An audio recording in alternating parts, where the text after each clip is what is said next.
Good morning, ladies and gentlemen, and thank you for coming today. I'm Eusebio Arbao, a member of the Regional Government Affairs Committee, a program of the El Centro Chamber of Commerce and Visitors Bureau. We are very glad you came this morning to the annual State of the City address. First off, I'd like to thank KXO Radio for broadcasting this live, and I'd also like to note that this will be available on podcast at kxoradio.com. The Chamber wishes to also thank our President Circle members, San Diego Gas and Electric, and Southern California Gas Company, Semper Energy Utilities, who are the exclusive sponsors of this morning's event. At this time, it is my pleasure to introduce the President of the El Centro Chamber of Commerce. She has served on numerous committees and has been on the board of directors in combination for over 15 years and is always willing to make a toast. Help me in welcoming the President, Cherise Alford.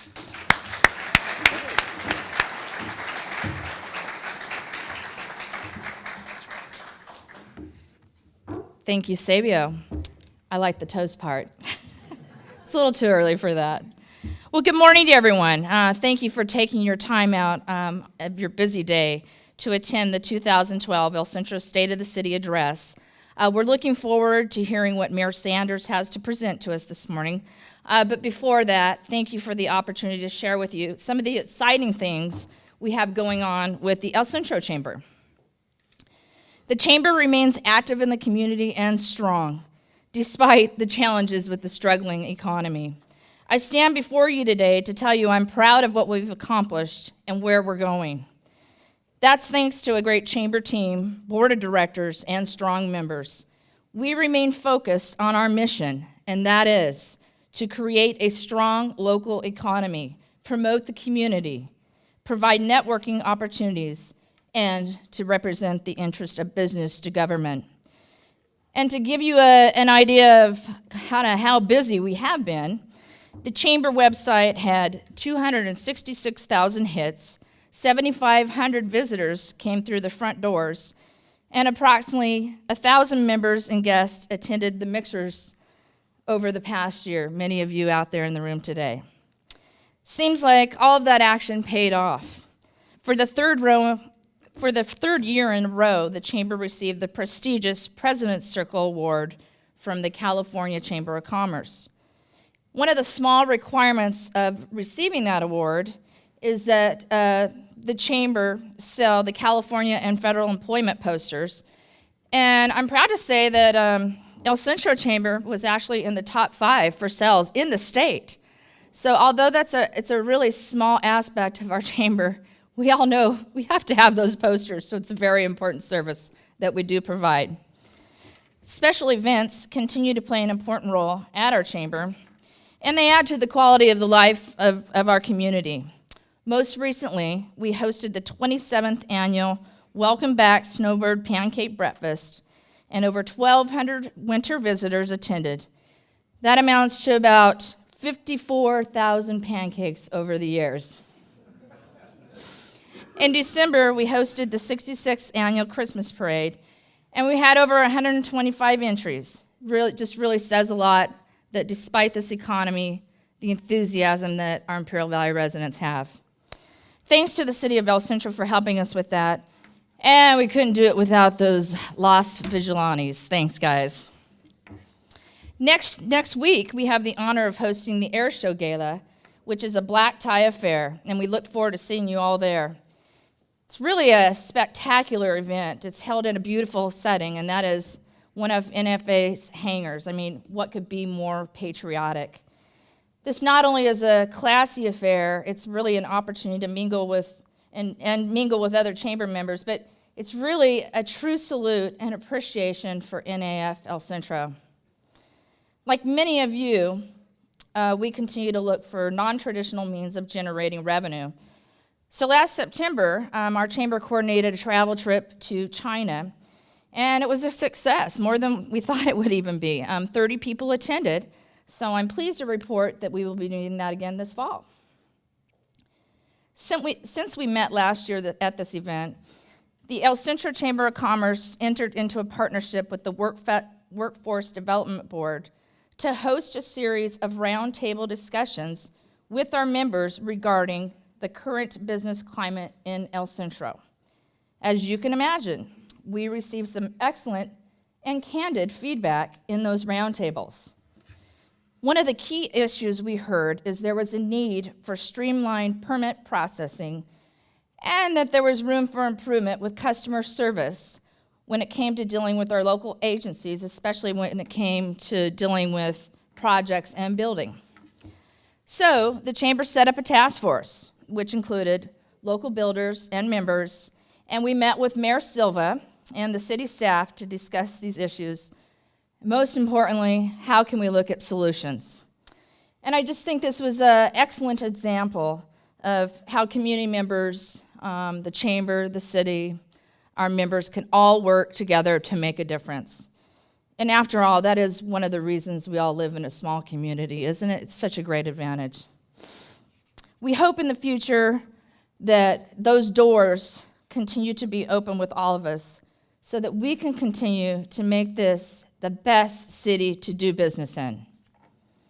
At the beginning of each year, our board gets together as a team to decide what our priorities will be, of course, moving forward. And last year, we did something a little different. We established a new committee or task force, and that is the Off-Road Task Force, to explore how could we promote and attract more off-road races and events. And I'm happy to report that the High Desert Racing Association will be having an off-road race, and that'll be held April 7th in Placer City. Speaking of off-roading, we value our partnership with the United Desert Gateway, and we're excited about the events they continue to be involved with. Just a few weeks ago, UDG hosted its 15th annual Dunes Cleanup on January 14th. Over 1,500 people attended this event, donating some 5,000 hours. This is just ensuring that we keep the dunes clean and that we keep it open and safe for everyone to enjoy. The UDG was also a lucky recipient of the Polaris Trails Grant this past year. And this $6,000 grant went towards the design and printing of 25,000 visitor guides. These guides, designed and printed by the Imperial Valley Press, have been distributors to visitors and desert enthusiasts everywhere. I mean, I was going to say all over the state, but as you know, we have visitors from other states too, so probably across the nation, if I can say that. Besides containing information such as rules, regulations, maps of the area, and off-road trails, they also contain a comprehensive business guide that is comprised of chamber members. Of course, another great asset to our members. I know in the past, when I've had the opportunity to promote the dunes at the Super Sand Show in Orange County, many of the off-roaders, when we were passing these out, they often refer to them as their kind of mini phone book for when they're out at the dunes. That's a huge compliment. This year, the guides were so important and popular, they actually had to do a reprint of 5,000 so that they had enough to finish off the dunes season. The work within the United Desert Gateway, it's just an opportunity for us to be proactive and keep the dunes open, and like I said, work with law enforcement to keep it safe.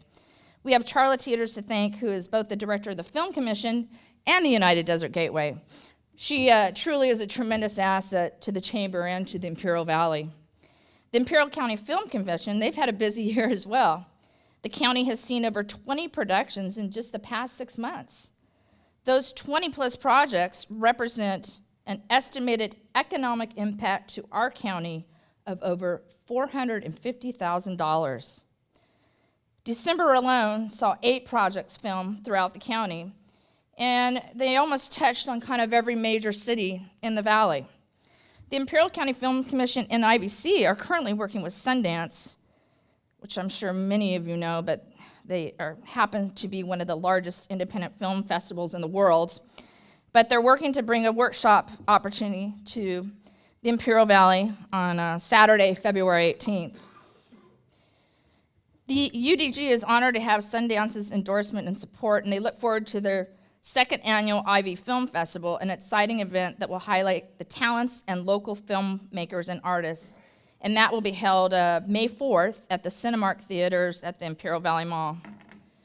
Our chamber continues to be the go-to destination for visitors, and I kind of wanted to update you with some things we have going on in the office. In partnership with IVC and a HUD grant, we actually have our very own little business resource center set up where anyone is welcome to come in, and they have use of a private room, computers, and internet access. And we're very fortunate, let me make sure I say that correctly, to have Time Warner helped us out a lot. They dug a lot of trenches, and we now have wireless cable and internet at the chamber. Of course, the chamber office is not complete with the people that make it all happen, and that's our chamber team. Every day, our staff grace our visitors with their helpful and enthusiastic chamber attitude. I'm confident in the staff to carry on the core competencies of the chamber and appreciate their patience as we continue our search for a CEO.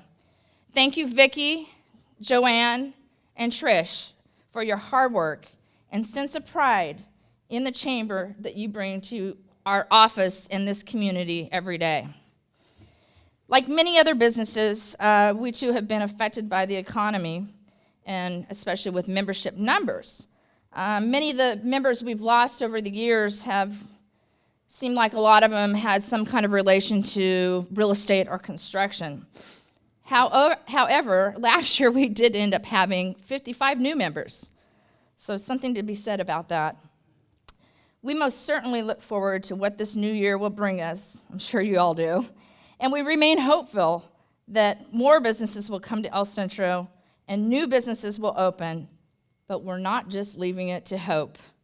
The chamber continues to take a strong leadership role in promoting NAF El Centro as the ideal location for the home basing of the Navy's Joint Strike Fighter aircraft. Last year, Kathy Kenderson went to D.C. with the coalition of Imperial Valley leaders to meet with key decision makers, and it sounds like it was a success. We heard a lot of good feedback when they came back, so it's good news. The chamber was also instrumental in coordinating a letter of support from Congressman Filner, Duncan Hunter, Congressman Bill Bray. All of us, a small step, but a very important part of this process. And while we recognize the final decision is kind of a little ways out, we're still very excited about the possibilities this could bring to the community. Rest assured, we'll continue to tell our story and talk about all the reasons it should be based here. And I'm sure many of you are aware we are competing with Lemoore, California. And the first reason that keeps coming to my mind, if anyone has ever experienced that Thule fog up there, that kind of just says it all for me. So we look forward to the possibilities of what will happen with that. And I don't need to tell anyone here, business has been tough, not only with the economy, but the challenges we face at a state and federal level. One wonders how much more as business owners we can take, which leads me to talk about governmental affairs. El Centro Chamber works closely with Cal Chamber to be your business advocate, but we take it a step further than that. As many of you know, we have a regional governmental affairs committee together with Brawley Chamber of Commerce. The GAC committee is composed of 16 local individuals representing Brawley and El Centro members that meet once a month to review proposed legislation. We're always on the lookout for job killer bills and issues that specifically will affect the Imperial Valley. The Chamber and the GAT have worked hard to maintain relationships with our elected officials. We invite them to meetings, host debates, and have even hosted a lot of meet and greet receptions. And at every event, we try and communicate our members' needs and how they're being affected by legislation. While many times we have a different opinion, we feel it is essential to keep that door open. We're very fortunate that both county and city representatives attend our monthly meetings. And I thank all of you out there personally for always being there with our GAC meeting. And also thank you to the city of El Centro and to Imperial County for always attending our El Centro Chamber of Commerce monthly board meetings. In addition, at the end of the year, we publish elected officials' voting records according to the Cal Chamber. This is an effort to keep our members educated about which elected officials are pro-business and which of them aren't. Each year, our staff and board members attend the Cal Chamber Legislative Day in Sacramento for an opportunity to meet face to face with their elected officials. And of course, we plan to continue that. In regard to local issues, we hope that the Chamber, the city, and the county can continue to work hard to give our local businesses more projects, buying local and building local. After all, the majority of our elected officials locally here, they're really long-term Imperial Valley residents. So we just hope that they will always be mindful of promoting local business. For most of you out there, talking about legislation and politics isn't your favorite pastime, and I understand that. But may I suggest that these are no ordinary times to be doing business in California, so it's time to start talking about it. We know many of you may be struggling to make payroll or just to keep the doors open. So while the challenges of business are daunting, it's important that you remember you're making an investment in your business every time you vote. So please make your investment carefully. You would with your money. Why wouldn't you with your vote? And lastly, don't forget about letter writing. Your elected officials need to hear from you. We do it for you as a chamber, but clearly we are more powerful as a group, and our elected officials love hearing from individuals and not just organizations. So I'll tell you, we have our own advocacy website. That's ivyadvocacy.com. It's linked to our chamber, and we make it really easy for you. I think it's almost simple enough that one of your kids or your grandkids could help you with it. So. Last but not least, I'm sure all of you have someone in your life that was a mentor to you, someone that inspired you to be in the position that you are today. So that's what the Chamber's Imperial Valley Young Professionals Organization is all about. Let me tell you about some of the great things that they're doing. Late last year, the committee started the Leadership Development Series, which is a year-long program to enhance leadership and management skills for emerging leaders. And to quote one of our committee chairs, Johanna, she said, "In my opinion, this is what the IVYPO is all about, to develop programs which enhance our leadership skills while building a network with other emerging leaders from our community. Building a framework now will allow the young generations to effectively succeed our great leaders of today." Thank you, Johanna. I could not have said it better myself.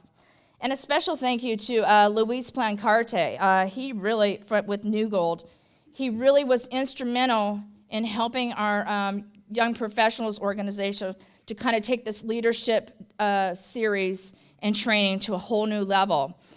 And in fact, IVC is cooperating and partnering with us, that they, if you go through the series, I believe there's 12 classes, they actually receive a leadership development certificate. So in some of the great leadership seminars they have coming up are ethics of leadership, building high-performance teams, conflict management, and strategic planning. And once again, I want to thank SDG&E because they've been generous enough to provide the location for many of those trainings. We look forward to seeing those young professionals 10 years from now, maybe even sooner than that, and maybe even up here on the stage. In closing, this is a great city and a great county. In fact, I often refer to it as the BIV, or the beautiful Imperial Valley. I'm proud of the fact I was born and raised here, and it's an honor to be part of the Chamber, which is such a great organization that has represented businesses like mine and businesses like yours for over 106 years. Thank you to our Chamber sponsors and to our members, to our elected officials, and to the entire team at the City of El Centro. Thank you, everyone that puts their heart and soul into making this to one of the greatest places to live in the nation. And at this time, I'd like to invite Sabia back up.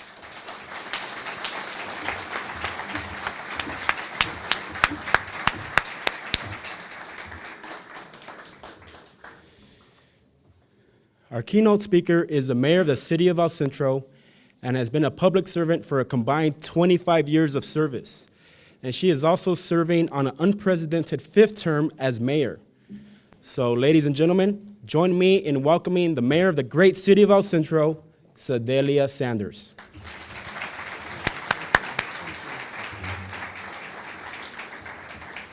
Good morning. Thanks to the Chamber for hosting this wonderful event and their support of our city. Thanks to our Master of Ceremony for introduction, this fine introduction. And thanks to all of you who have got up early this morning to come out and have this breakfast and to join me. I feel kind of special here to see all of your wonderful faces.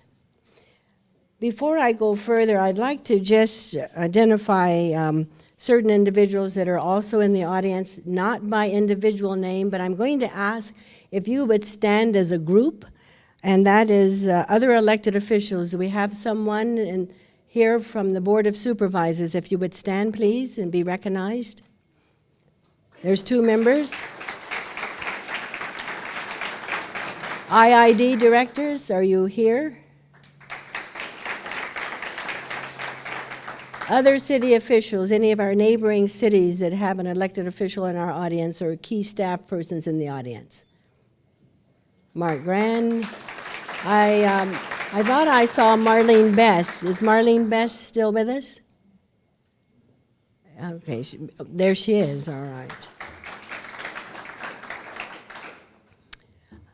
Ladies and gentlemen, as you know, each year as we rotate through our mayorship, City of El Centro has mayors that come and go, and over the years we've all had the distinct honor of serving in that capacity.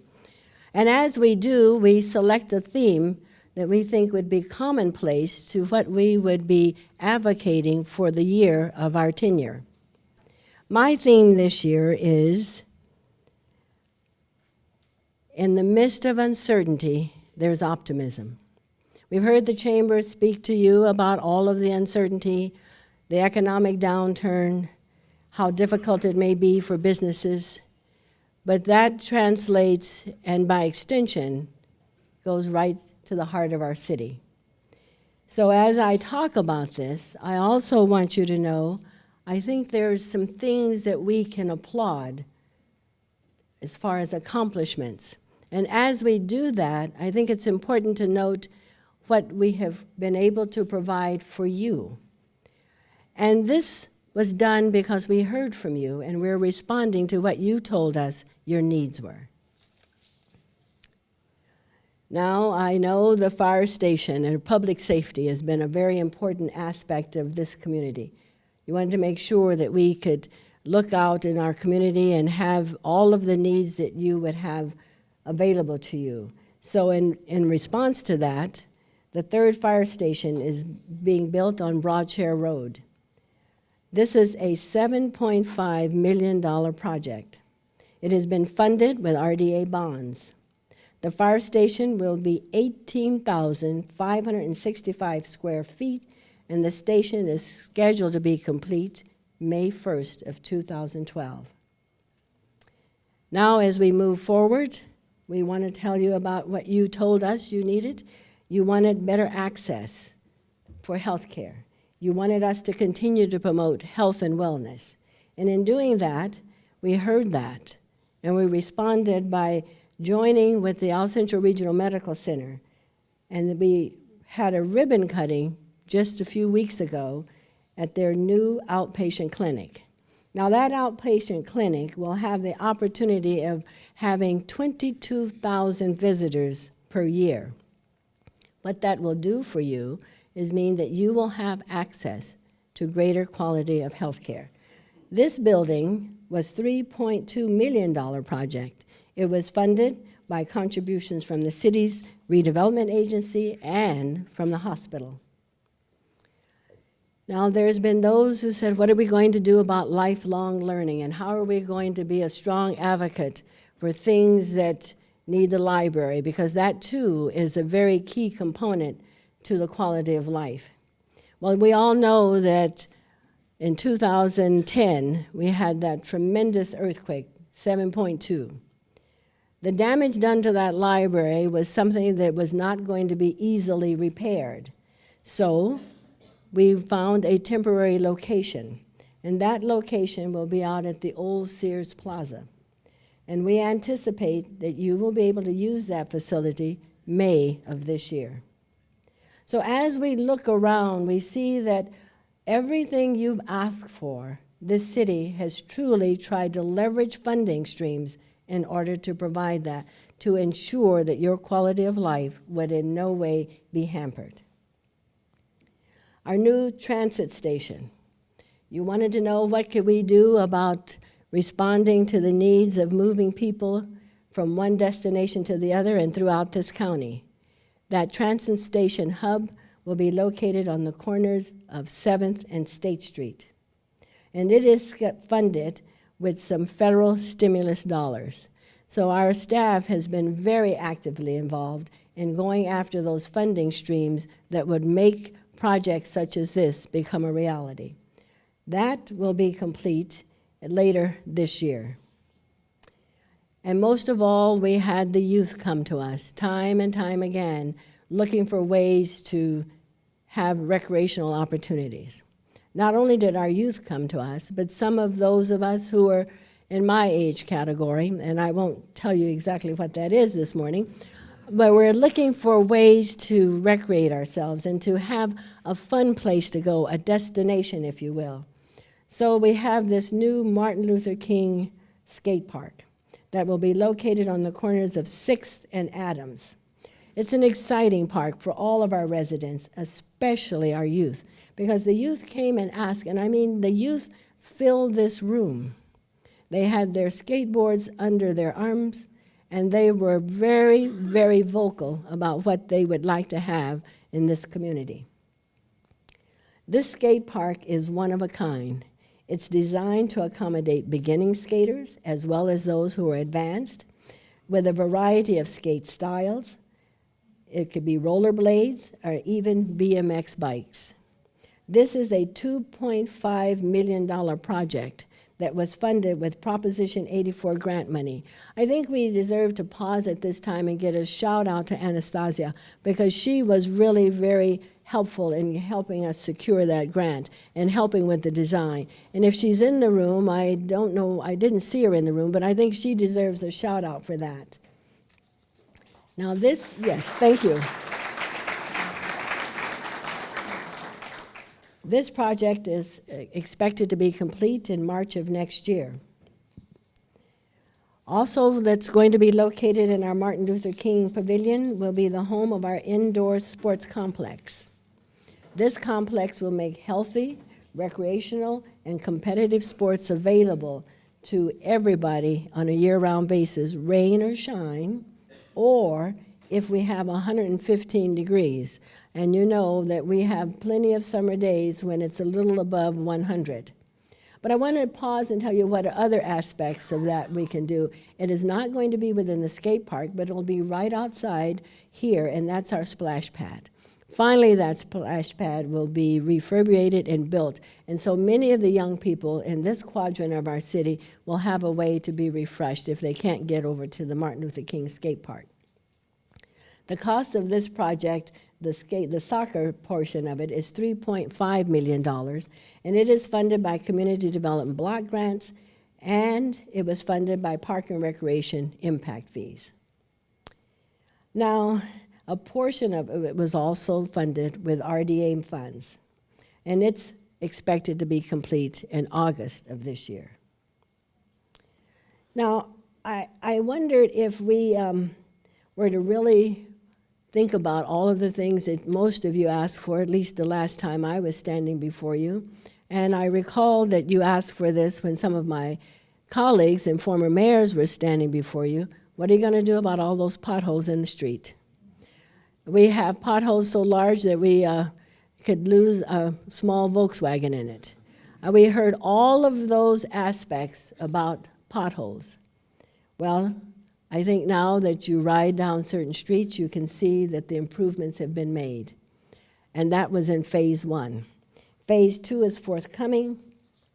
These are $5 million projects funded with our LTA funds, or either that half-cent sales tax that many of you here approved And you approved it because you really did want to see this kind of aspects of your community and the quality of your life improve as you drive from work to home and other places within this community. And that too may even see this time around, we may see some of those streets in your own neighborhood that are now ready to be improved. I think at this time I want to talk a little bit about all of the driving forces that's behind this. I believe two of my colleagues are in the audience. I thought I saw former Mayor Cheryl Walker and former Mayor Efren Silva. And if they're present, I'd like for them to stand and be recognized.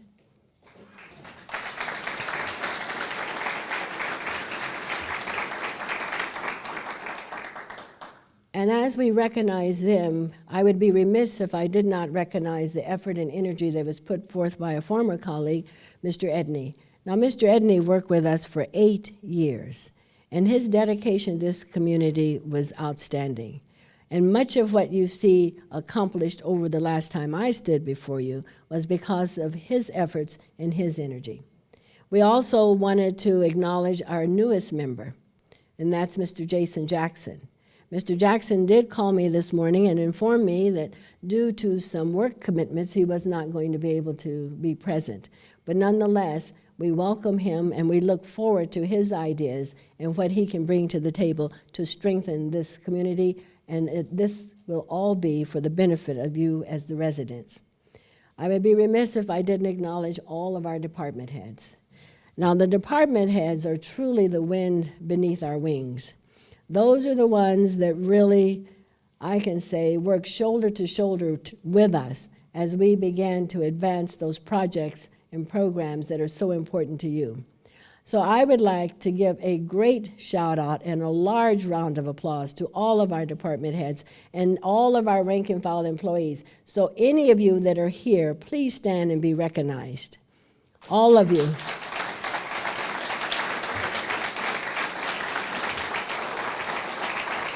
Thank you. So you see we have a city manager, we have the finance director, the public works director, the engineering, the city attorney, the economic development, the police chief, and more. Did I see someone from fire? Fire. So we have all of that. Those are the ones that truly stand shoulder to shoulder with this council. And in this tough economic times, these employees have done more than I can begin to express to you today to make sure that the level of service that you are going to be receiving from this day forward is solidly intact. It's hard for me to stand before you and not at least acknowledge some of the disappointments that I personally feel, some of the disappointments that my colleagues have expressed that they feel, some of the disappointments that our staff has felt. And that is when the Supreme Court decided that it was going to rule against us and say that redevelopment agencies as we know it would be no more. Well, I didn't know whether I wanted to sit down and cry or go up and spit in their eye. But I took a cooler head. I didn't shed a tear, nor did I spit. I began to look among us, and my colleagues and I, with our decisions and with our vision, working with our key staff, came to certain conclusions. Yes, we had to limit spending. That was the only way that we could sustain this city. It was a tough decision to recognize that we had 7 positions that were very vital and needed, but we had to freeze those slots. We could not fill them. Our employees, in my view, warrant salary adjustments, but we had to go to them through the negotiation process and said, I'm sorry, we cannot deliver that.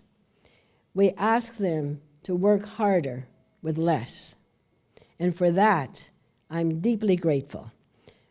All of us as elected officials are deeply grateful to our employees for what they have done, going beyond the call of duty to help make this city a strong and promising future. While I cannot say what the future holds to a great extent, I wish I did have a crystal ball, But the trends lead me to believe that it will be some time before we work our way out of this. With the current environment in Sacramento and in Washington, things will not be easy. And as I say this, I don't want to scare you. I know it says, gosh, Sedalia, is there any good news in what you have to say today? The good news was said earlier about all the things we've had to accomplish. And as I say that, I want to, by extension, have you clearly and completely understand this council is not shirking any of the responsibilities that is placed upon it. We're not shirking any of the needs that you may have. We're going to continue to provide those to you.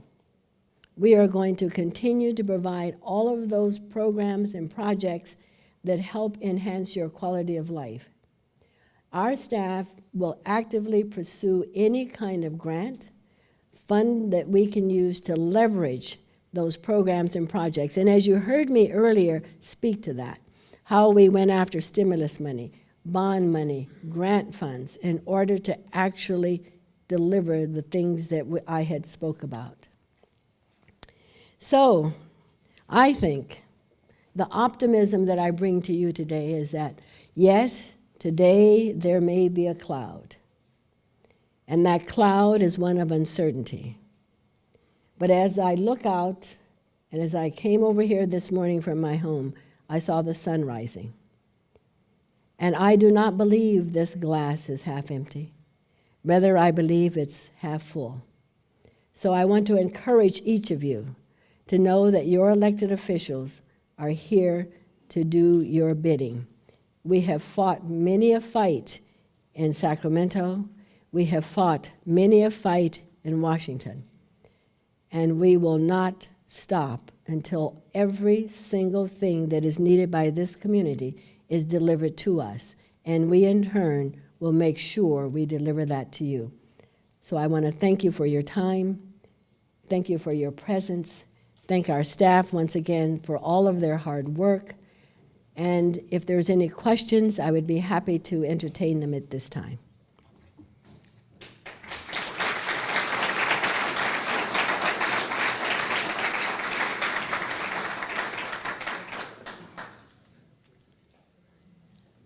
Well, I guess there's no questions, so I assume there's additional beverages and refreshments in the rear of the room.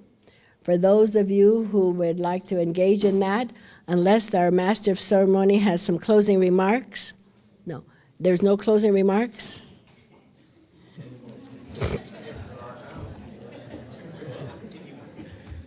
Okay.